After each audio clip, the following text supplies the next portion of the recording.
Hello YouTube family and welcome back to my channel. Thank you so much for tuning in. My name is Posy.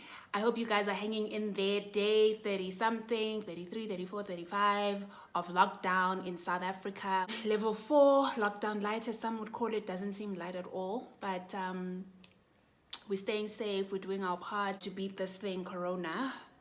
So today, before we even begin, I would love to share. I've been thinking about a name for my online family, the online community, and a friend of mine, Pumza, actually suggested the name Quintessential Africans. What do you guys think? Quintessential means the essence of something or the embodiment of substance. And then we all know what Africans mean. So we are the embodiment of substance up in here. So what do you guys think of the name? Quintessentials? Hey. All right, so today what I want to do is I want to talk to you about finding your voice in a virtual meeting. How do you find your voice? How are you able to speak with authority and speak with confidence in a meeting? It can be daunting, it can be frightening, but it is important that as an entrepreneur or even as a person in general, you have to build a confidence to be able to speak. So today I'm going to be giving you tips on how you can find your voice in a virtual meeting or even in a boardroom setup, when things get back to normal. So this is going to be relevant content. So please stay tuned and let's get into it. Finding your voice and speaking with authority is very important, especially in a meeting. Right now, we are practicing social distancing, so most meetings are virtual. You might be using different applications in your place of employment, or if you're an entrepreneur, you're using certain apps. Some are free to speak to your colleagues, to speak to your staff, to communicate and to check in and to make sure that business is running as smoothly as possible under these circumstances. Whether you're on Zoom, whether you're on Skype, whether you're on Teams, it's important for you to speak with authority and relay a clear message with confidence. As a starting point, I would say do not be afraid to speak up.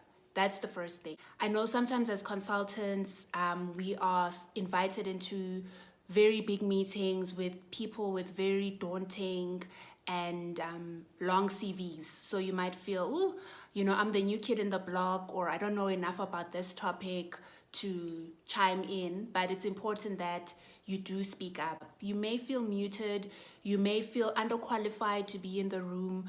I know for a fact that when I'm in some of these virtual meetings or virtual calls, there are people there that have long CVs, that have been in the business for longer than I've even been alive. So you become very scared to speak. You don't want to embarrass yourself and you find yourself falling into the background. My advice is don't be afraid to speak up. Even if you feel muted, speak up. And especially us as females, as women, we become very withdrawn and afraid to speak with confidence, to speak with authority. Even on topics that we are knowledgeable on, we hold back. So my first advice is speak up. Do not mute yourself, okay? Nobody is going to benefit from you not sharing insights, not sharing knowledge. You are in that room for a reason, and don't let other people's CVs or qualifications or big personalities steer you away from speaking up. Speak your piece, be clear, be concise, and trust that your experience and your knowledge is valuable and you are bringing something to the virtual table. The next thing to remember when finding your voice in a virtual meeting is be the first to speak. Now, this is something that I live by. Lead the conversation, set the tone so that you don't feel compelled to be speaking at a later stage. And also, the earlier you speak in a meeting, it gives you an advantage later on to continue to speak, because if you don't speak early, then the chances of you entering the conversation later are very, very slim. So speak early. Even on my online classes, if I know that I've read a certain chapter and I don't know certain things about another chapter, I will speak early on the chapters that I've read, so that when it's time to speak on other chapters that maybe I may not have had time to read in advance or I'm not too clear on, at least I'm safe because I've spoken. So the pressure is not on me to speak. I know that some of the online or the virtual meetings that we're in, the video call option is off. So use the raise hands on Zoom. Speak up and speak first. That is the key. If you find it difficult to, or you've missed your opportunity to be the first to speak, be assertive and find a gap, find an opportunity to voice your opinion. Always find positive phrasing to enter the conversation if you find that you were not able to enter the conversation early. And being assertive also means that you do speak with confidence and you're not competing for the spotlight. There are people that love to hog the virtual mic and always have something to say or are long-winded. I'm not one of those people. I like to say my piece, get in there, get out. There are, however, other personalities that you will need to accommodate when in these very many different virtual meetings that we're going to be in during this COVID-19 period. Focus on your key areas of expertise.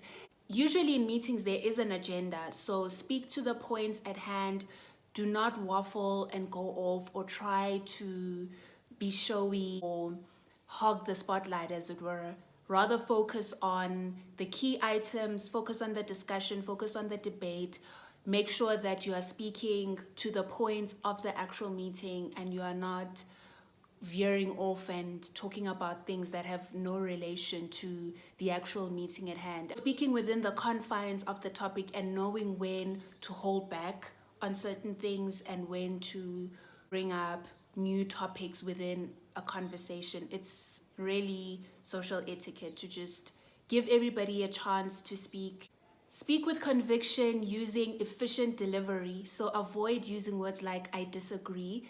Rather go for positive phrasing, using words like I see it differently, so that it's not creating friction between you and your colleagues or unnecessary arguments or long-winded dialogue during a virtual call, which is also limited in time. So keep that in mind. Think through your thoughts logically, communicate calmly. Next point is, what do you do when they talk over you? So first things first, do not be baited into back and forth arguments, especially online. The current climate right now, everybody's agitated, everybody's on edge. Mind your interactions with others. Avoid at all costs to be baited into back and forth dialogues or debates with people. State your case with clarity and efficiency.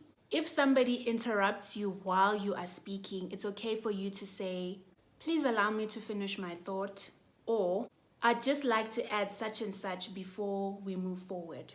Or I'd love to hear your feedback, but I just wanted to finish this point.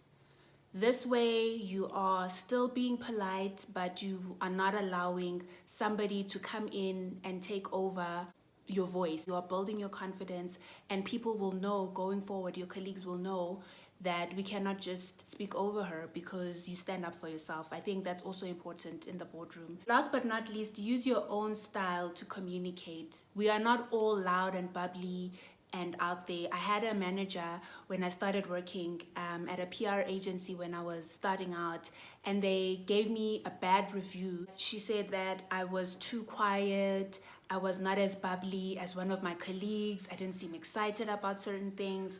But my personality, especially back then, was very demure, was very laid back, I'm a very calm person, and I'm not the type to be jumping and screaming. It really takes a lot for me to jump, to scream, or to show any kind of emotion. So my manager was judging my performance based on how I interacted. Yes, it's important for you to show emotion, to show interest, to be keen, to be a team player, but use your own voice, use your own style. Don't try to be somebody else. If speaking loudly or being animated is not you, then don't do that. Do something, do you, do what works for you.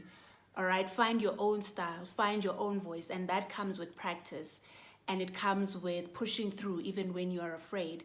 And I think also if you're in a senior position, it helps the junior staff to see they can look up to somebody, or you can even give them that opportunity to speak. So let's say it's a meeting and it's a brainstorm session. Why not offer the platform to somebody that you know wants to speak but might be afraid to speak? For instance, you can request an intern to give input into the discussion or the dialogue by opening up or pointing them out by name during a meeting so that they can also find their voice. Encouraging, be inclusive by referencing points that other people have also made in the meeting. That way it creates camaraderie, it creates a collaborative atmosphere. It's a safe space for people to share ideas. And also, with that said, don't be too quick to put down other people's ideas or shut them down. Even if an idea doesn't work, there is a polite way of doing things. So some of the behaviors that I'm speaking of about how to conduct yourself in a meeting is really social etiquette. It's being polite. It's manners, basic manners in most instances.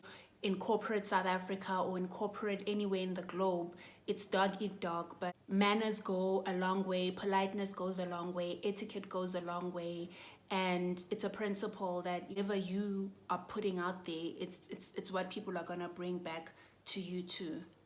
And then in closing, we can't make eye contact. If it was a boardroom setup, then you would make eye contact, you would nod. But because now we're in virtual meetings, encourage the person that is leading the conversation during the meeting so that they don't feel like they're speaking into a black hole, especially if the video is off, which is the case in most instances, especially in a South African context where data is so expensive that we cannot have video conferencing all the time. So encourage the person that is speaking, reference their points, agree where you do agree, and if you don't agree, politely provide an alternative. I hope this content has been helpful on how you conduct your meetings going forward. I hope you found this information and this to be useful and you will actually apply it in your day-to-day work environment. Thank you so much for tuning in, Quintessentials, and if you have any comments, anything that you would like to add, any topics or suggestions that you may have of what we can discuss, especially now with COVID-19, what are the things that you are worried about as an entrepreneur? What would you like us to tackle? You know, I'm here, so let's talk about it. Let's figure it out. Let the dialogue happen. It's an open forum. Thank you so much for tuning in and for listening. And plan is to do at least 2 videos a week. So I hope you will really find the content that we are coming up with at Kazimla Communications to be useful. Thank you so much, Quintessentials. Have a good week. Cheers. Bye.